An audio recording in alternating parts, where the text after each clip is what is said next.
Good morning friends, welcome to Arya public school. मैं आपके geography का टीचर कपिल। हम बात कर रहे थे विश्व की जनजातियों के बारे में और भारत की जनजातियों के बारे में। विश्व की जनजातियों एस्किमो और बुशमैन का हमने अध्ययन कर लिया था। भारत की दो प्रमुख जनजातियाँ जो हमें चैप्टर 2 में पढ़नी है, उनमें से एक तो है भील और एक है गोंड। भील का अध्ययन हम कर चुके हैं। अब आज हम बात करते हैं गोंड जनजाति के बारे में। तो बात करते हैं गोंड जनजाति के बारे में। गोंड विश्व का सबसे बड़ा जनजातीय समूह है।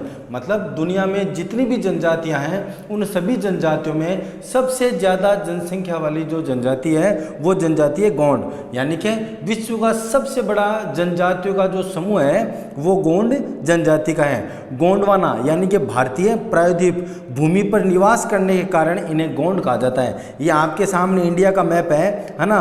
भारत को ये भारत का ये वाला जो क्षेत्र है इसे भारतीय प्रायद्वीप कहा जाता है। तो भारतीय प्रायद्वीप में रहने वाली ये जो जनसंख्या है, भारतीय प्रायद्वीप में रहने वाली ये जो जनजाति है ना, और ये जो जनजाति है इसलिए इसे क्या कहा जाता है? गोंड जनजाति कहा जाता है। क्यों?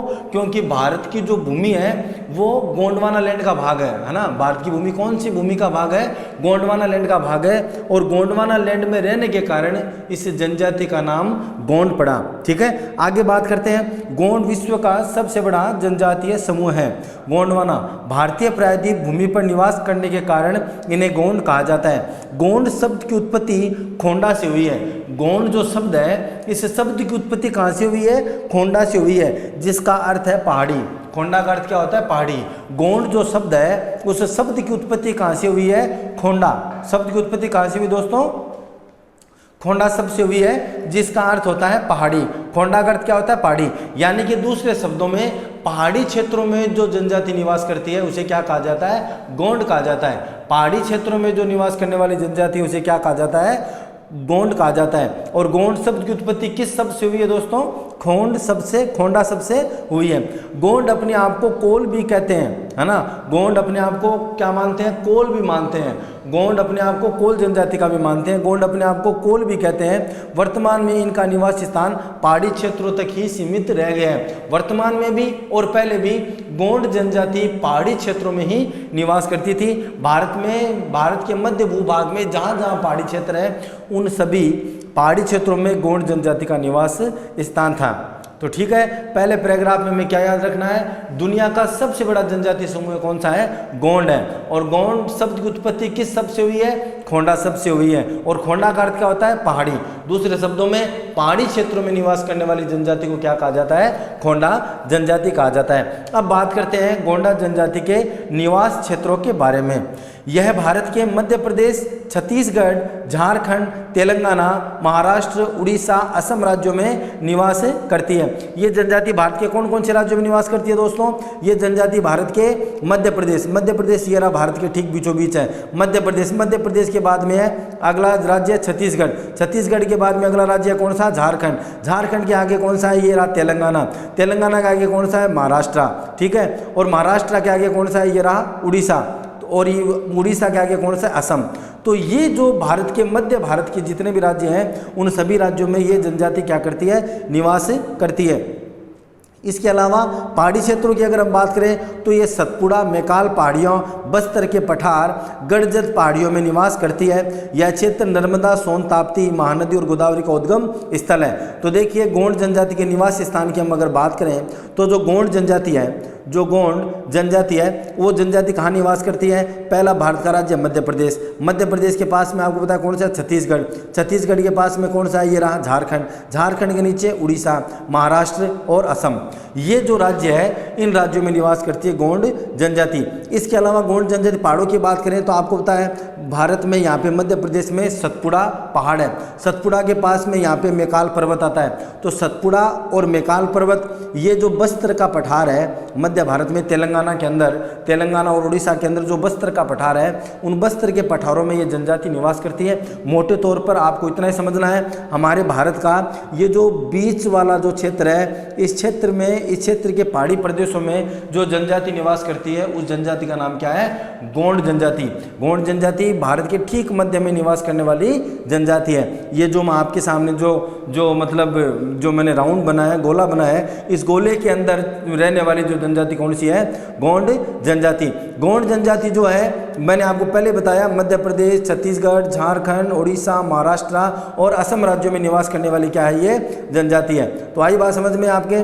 मैंने अभी क्या बताया आपको? गोंड जनजाति है वो भारत में कहाँ कहाँ निवास करती है? राज्यों की बात कर ली, सतपुड़ा और मैकाल पर्वत की बात कर ली, बस्तर के पठार की बात कर ली।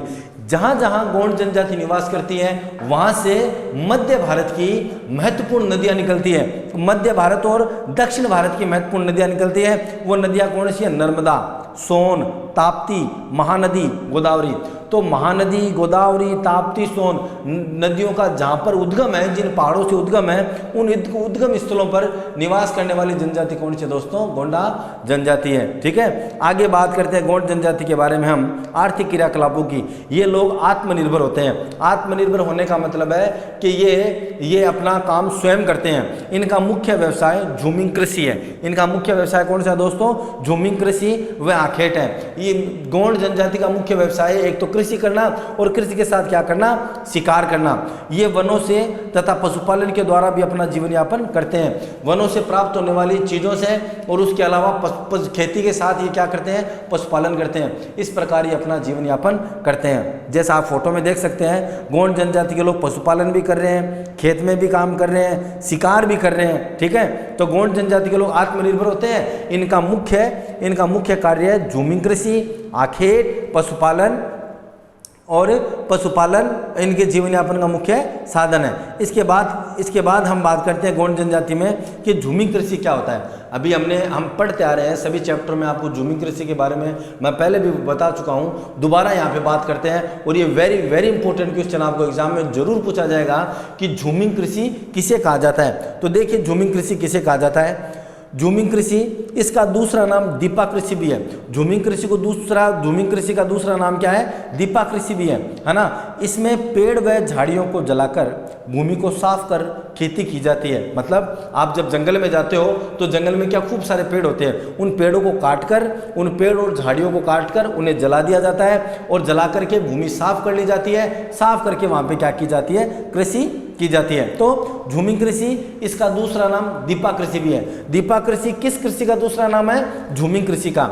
इसका दूसरा नाम दीपा कृषि भी है। इसमें पेड़ व झाड़ियों को जलाकर भूमि को साफ कर खेती की जाती है। फावड़े तथा हल के द्वारा बीजों को छिटकाकर बोया जाता है। दो तीन में फसलें यहाँ से ली जाती है, 2-3 बार यहाँ से फसलें ली जाती है। उसके बाद इस भूमि को छोड़कर दूसरी भूमि में यही कार्य दोहराया जाता है। इसके कहने का मतलब है सबसे पहले ये क्या करेंगे? एक जंगल में जाएंगे, जंगल में जो पेड़ होंगे उनको काट करके, जला करके उनको साफ करेंगे, फिर वहाँ से 2-3 साल वहाँ पे कृषि करेंगे, फिर वहाँ पे छोड़ करके दूसरे स्थान पे जाएंगे। क्यों? क्योंकि जहाँ पे उन्होंने वो जो पहले कृषि कर रहे थे उस भूमि की उर्वरक शक्तियाँ हैं वो कम हो गई है। तो कम होने के कारण वो दूसरी जगह जाते हैं, पेड़ काटते हैं, जलाते हैं, जला करके वहाँ पे कृषि करते हैं। तो इस प्रकार ये घूम घूम के कृषि करते हैं और घूम घूम के कृषि करने के कारण इस कृषि का क्या नाम पड़ा है? झूमिंग कृषि। तो देखिए 2-3 फसलें यहाँ से ली जाती है, उसके बाद इस भूमि को छोड़कर दूसरी भूमि में यही कार्य दोहराया जाता है। पेड़ों को काटना, भूमि को जलाना, है ना, वहाँ पे बीज डालना, ये कार्य दोहराया जाता है। इस प्रकार अलग अलग जगहों पर पेड़ों को साफ करके इस कृषि कार्य को किया जाता है, जिस कारण इसे झूमिंग कृषि कहा जाता है। भूमि में मिट्टी के कटाव को रोकने के लिए तथा आर्द्रता को बनाए रखने के लिए ये भूमि के अंदर लकड़ी के लठ रख दिए जाते हैं। तो ये क्या है कि जब पहाड़ों पर कृषि करते हैं तो कृषि करने के दौरान क्या है, पहाड़ों से मिट्टी का कटाव ज़्यादा होता है। तो मिट्टी का कटाव ज़्यादा होता है, ये क्या करते हैं, बीच बीच में भूमि पे लठ रख देते हैं और एक परत बना देते हैं। तो परत बनाने की वजह से क्या होता है कि पानी की वजह से भूमि का कटाव नहीं होता है। ठीक है, तो पानी के कटाव को रोकने के लिए क्या करते हैं, भूमि के अंदर लकड़ी के लठ रख देते हैं और उस लठ रखने से इनके 2 फायदे होते हैं। पहला, भूमि का कटाव रुक जाता है और दूसरा, भूमि के अंदर क्या है, नमी बनी रहती है। जिस प्रकार आपके सामने ये फोटो है, फोटो में आप देख सकते हैं कि झूमिंग कृषि के अंदर देखो दोस्तों क्या हो रहा है। झूमिंग कृषि के अंदर देखो दोस्तों क्या हो रहा है, ये पेड़ों को जलाया जा रहा है, जला करके यहाँ पे क्या की जाएगी, आगे इनको साफ कर लिया जाएगा, साफ करके यहाँ पे क्या की जाएगी, खेती की जाएगी। देखिए जैसे कि इस चित्र में आप देख सकते हैं यहाँ पे खेती करने लग रहे हैं। और ये जो मैंने अभी बताया कि पहाड़ों के अंदर भूमि के कटाव को रोकने के लिए लठ लगा करके वो एक सीढ़ियाँ सी बना देते हैं। तो देखिए इस फोटो में आप देख सकते हैं कि देखो खेतों के अंदर कैसी सीढ़ियाँ सी बनाई हुई है। इससे क्या होता है, जब पानी का बहाव आता है तो एकदम से भूमि का कटाव नहीं होता और पानी धीरे धीरे नीचे निकल जाता है। तो ये है झूमिंग कृषि। तो झूमिंग कृषि में हमें इतना याद रखना है कि झूमिंग कृषि में पेड़ों को साफ करके जला करके वहाँ पे खेती की जाती है, फिर वही कार्य उस भूमि को ऐसे छोड़ दिया जाता है और दूसरी भूमि पे जा करके वही कार्य दोहराया जाता है। इस कृषि को हम क्या कहते हैं दोस्तों, झूमिंग कृषि कहते हैं। आई बात समझ में? आगे ये देखो जैसे आपकी फोटो आई आपके सामने, ये देखो यहाँ पे पूरा का पूरा भूमि को जला लिया और यहाँ पे देखो आप कृषि कर रहे हैं, ये भूमि को जला रहे हैं, ये यहाँ पे इन्होंने साफ कर लिया। ये देखो पहाड़ों के अंदर ये क्या कर रहे हैं, कृषि का कार्य कर रहे हैं। आई बात समझ में? अब आगे हम बात करते हैं गोंड जनजाति के अंदर भोजन की, कि ये कौन सा भोजन करते हैं। भोजन में कोदू व कुटकी स्थानीय अनाज इनका प्रमुख भोजन है। जिस प्रकार हमारे राजस्थान में बाजरा होता है, उसी प्रकार जहाँ पर गोंड जनजाति निवास करती है इनके निवास स्थानों पर कोदू व कुटकी, यहाँ के इनके निवास स्थानों पर दो स्थानीय हैं इनके मतलब अनाज होते हैं। स्थानीय अनाजों को क्या कहते हैं, कोदू और कुटकी। गोंड जनजाति जिन अनाजों का इस्तेमाल करती है उन अनाजों को हम क्या कहते हैं, कोदू और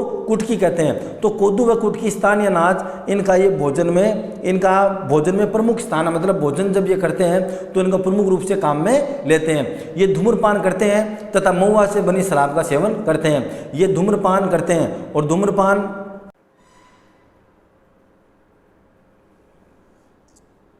ये लोग धूम्रपान करते हैं और महुए से बनी शराब का क्या करते हैं, सेवन करते हैं। जैसे कि हमने पहले भी पढ़ा था कि महुआ के पेड़ से बनी शराब का सेवन आदिवासी लोग बहुत अच्छे तरीके से करते हैं। तो ये मतलब इनके मदिरा का ही एक रूप है, महुए के पेड़ से शराब बनाते हैं। उत्सवों में ये चावल बनाते हैं। तो गोंड जनजाति का मुख्य भोजन क्या हुआ दोस्तों, कोंदू और कुटकी इनके क्या होते हैं, स्थानीय अनाज होते हैं। ये धूम्रपान करते हैं, महुए के पेड़ से बनी शराब का ये क्या करते हैं, सेवन करते हैं और उत्सवों में ये चावल बनाते हैं। अब बात करते हैं इनके वस्त्रों की। वस्त्र में ये प्राय सूती वस्त्र पुरुष धोती व स्त्रियां साड़ी पहनती हैं। मतलब ये सूती वस्त्रों का इस्तेमाल करते हैं, पुरुष धोती पहनते हैं और स्त्रियां साड़ियां पहनती हैं। पुरुष व स्त्रियां दोनों ही चांदी व एल्यूमिनियम के गहने पहनते हैं। मतलब यहाँ पर गहने स्त्रियां भी पहनती है और गहने पुरुष भी पहनते हैं। चांदी व एल्यूमिनियम के गहने पहनते हैं। स्त्रियां चूड़ी व मनके तथा कोड़ियों से बना हार पहनती है। स्त्रियां अपने शरीर पर गोदना गुदवाती है। तो गोदना गुदवाती है, जितने भी आदिवासी समुदाय हैं उन सभी समुदायों में महिलाएं क्या करती है, अपने शरीर पर गोदना गुदवाती है। गोदना की बात हमने कर ली, टैटू। जैसे कि आप देख सकते हो इस फोटो के अंदर गोंड जनजाति एक महिला ने अपने सर के ऊपर देखिए, इसने ये देखिए यहाँ पे गोदना गुदवा रखा है, टैटू बनवा रखा है। तो स्त्रियां और पुरुष इसमें दोनों ही क्या करते हैं, कपड़े पहनते हैं सूती, और पुरुष और स्त्रियां दोनों ही जो है एल्यूमिनियम और चांदी के बने गहने पहनते हैं। स्त्रियां चूड़ी व मनके भी पहनती हैं और अपने शरीर पर क्या गुदवाती हैं, गोदना गुदवाती हैं। ठीक है, आगे हम बात करते हैं गोंड जनजाति की निवास गृह के बारे में। ये छोटे छोटे गांवों में समूह बना करके रहते हैं। ये गांवों में छोटे छोटे समूह बनाकर रहते हैं। जिस स्थान पर ये गांव में छोटे छोटे समूह बनाकर रहते हैं, मतलब ये पास में 10-12 लोगों के ऐसे छोटे छोटे समूह बना करके निवास करते हैं। जिस स्थान पर आवास बनाना होता है उसका शगुन निकलवाया जाता है। जिस प्रकार हम भी जब घर बनाते हैं तो पंडित जी से मुहूर्त निकालते हैं, तो इसी प्रकार जब गोंड जनजाति में भी कभी घर बनाते हैं कोई लोग, तो वो भी क्या करते हैं, मुहूर्त निकालते हैं, उसका शगुन निकलवाते हैं,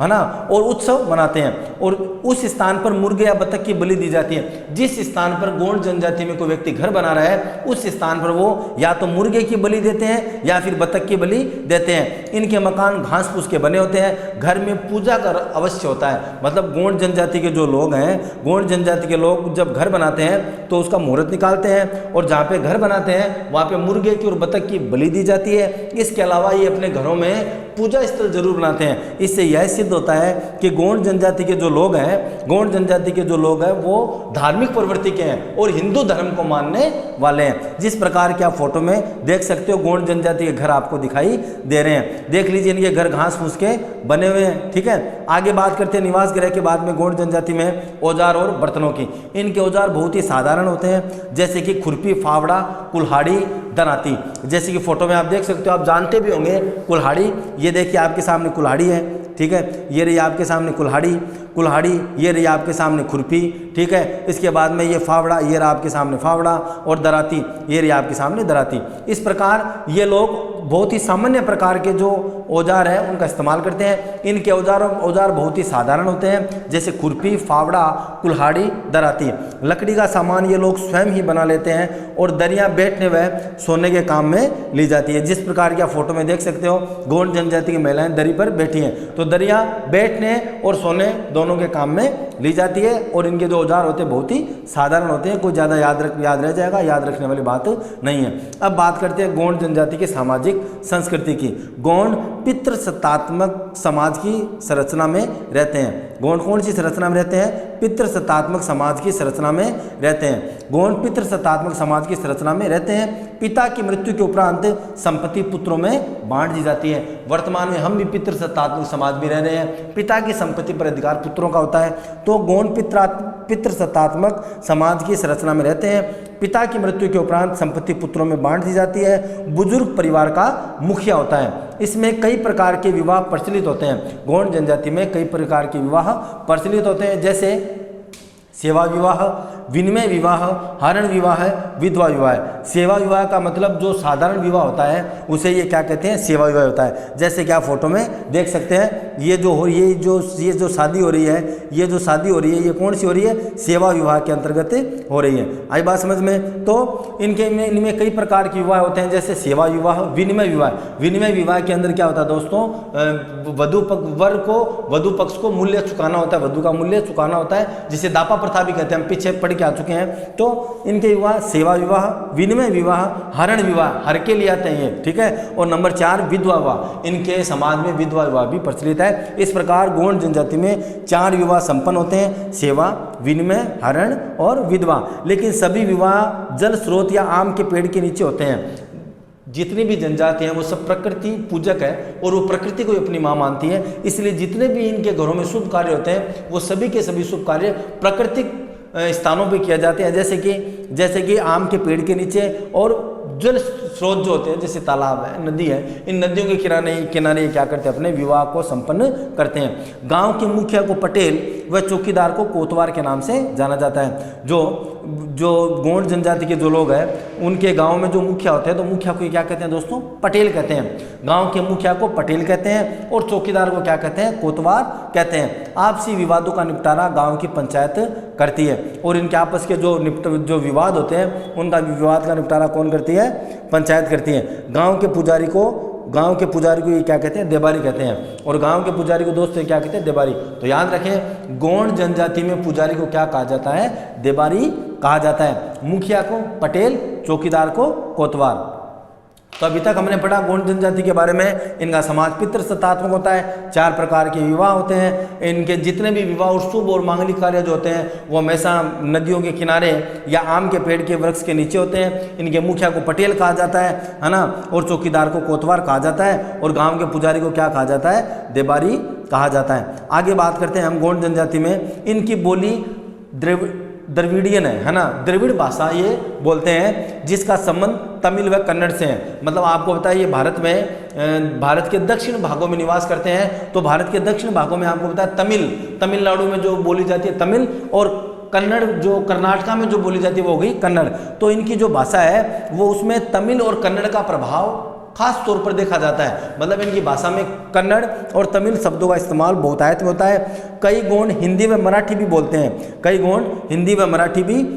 मतलब इनकी भाषा में हिंदी और मराठी भी बोली जाती है। इनकी साक्षरता का स्तर बहुत कम है। मतलब गोंड जनजाति में लोग बहुत ही कम पढ़ते हैं। और महिलाओं का जो साक्षरता है वो एकदम नगण्य है। मतलब महिलाएं बिल्कुल भी गोंड जनजाति में नहीं पढ़ती हैं। तो गोंड जनजाति की बोली की बात करें तो इनकी भाषा का जो उद्गम है वो द्रविड़ियन भाषा से हुआ है, जो कि कन्नड़ और तमिल भाषा से जिसका संबंध है। इसके अलावा कुछ जो गोंड है वो हिंदी भाषी भी है, और उसके अलावा महाराष्ट्र में रहने के कारण ये मराठी भी बोलते हैं। और इनमें साक्षरता बहुत ही कम है।